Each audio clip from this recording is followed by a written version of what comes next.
Hello, welcome back. If you are watching this video, it means you might need a little bit of help figuring out how to run an audit with the SERPWizz tool. So this is what it looks like as soon as you log in. Obviously, if this is your first time logging in, your dashboard won't be so full.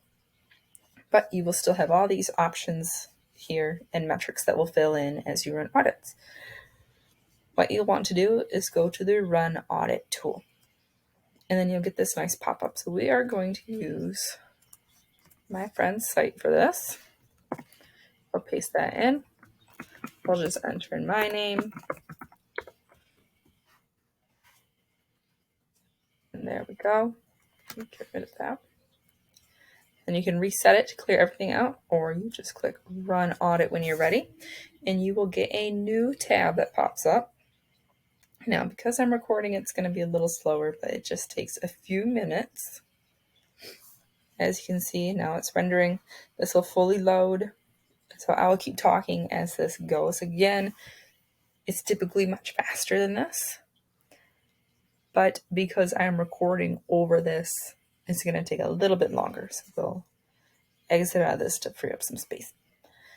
Now, a benefit here is, let's say Angus Cattle Company was your client, and you want to send them weekly reports.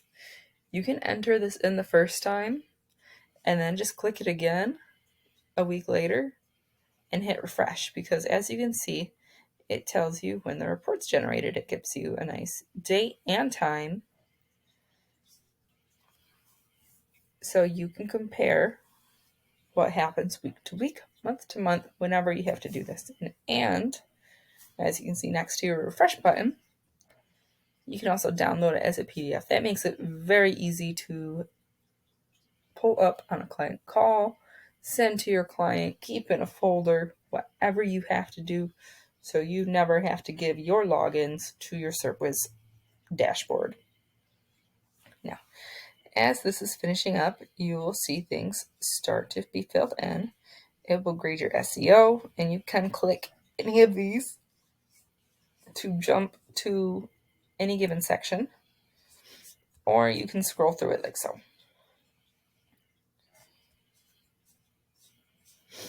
And if you want to go back to your dashboard, you can simply go back to your dashboard.